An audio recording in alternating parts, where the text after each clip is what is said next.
Why I think bushcraft is a necessary skill to learn in 2026. Well, recently I learned of a hiker named of Tyler Davis, age 22, who recently went missing close to my hometown of Eugene, Oregon.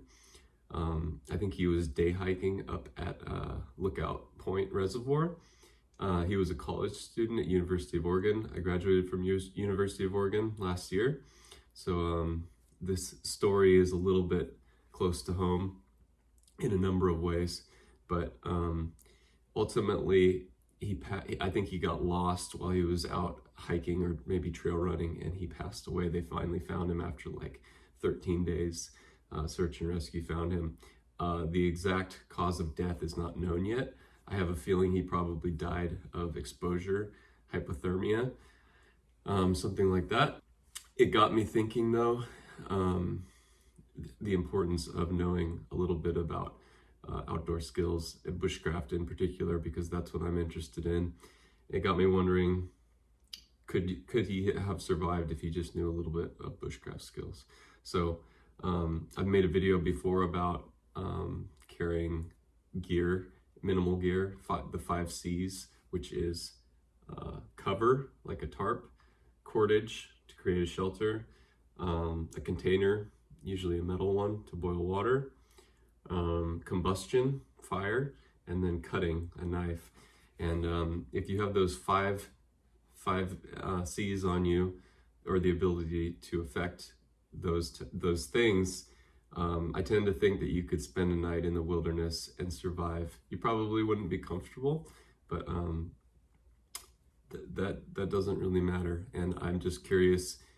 I really want to know what he had on him. I know a lot of trail runners carry like a very lightweight backpack. Oftentimes it's like a hydration vest, and so they have water and electrolytes on them.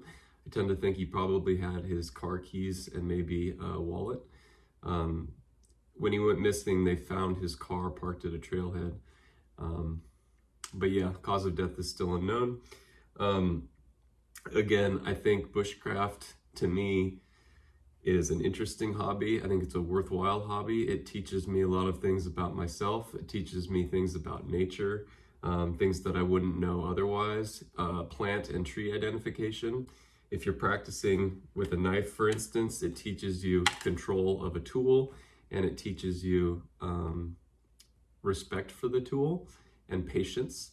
I was practicing making a feather stick yesterday, and it also, to me, has the ability to calm the mental side of things. And so I think if you were in a situation where you were lost, you were outdoors, I would want to be able to understand my situation and be able to calm down and be able to walk myself through what I was expected to do to survive. And so the other thing though that's really important to always have on you, in addition to a knife so that you can make fire, is some sort of way to start the fire. And so this is a little kit that I put together a while ago. It's just an old Leatherman case with matches, fire tinder, a candle, a ferro rod, and a lighter. This is probably too bulky to carry in your pocket, but you could easily throw it in a pack. And so again, this coupled with this, I tend to think that if I was in the situation that this hiker was in, I would find a big tree, probably like a Doug fir or a cedar. I would camp out underneath it. I would try to create a bough bed to get myself off the ground so that I don't lose heat that way.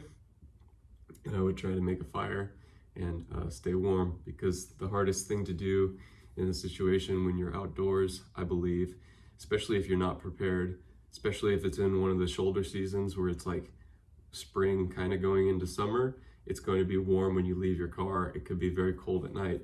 You have to consider thermoregulation. And if you didn't have like a jacket or long pants, that could be really difficult. So I think the lesson of these types of stories for people that pass away in the wilderness is to educate and learn from it. And yeah, I think bushcraft has a tremendous amount of value even in our modern life where, you know, rescue might come, but in this case, it took almost 2 weeks. So it's like, could you survive out there? Even if you couldn't find your way back to the trailhead, if you had a metal container, if you could find a water source, if you could create fire, could you stay alive? And that's interesting to me. That's why I like to learn about bushcraft. So make yourself a fire kit, keep it on you, practice with your knife. That way, if you're out in the wilderness and you get lost, you give yourself a chance to survive.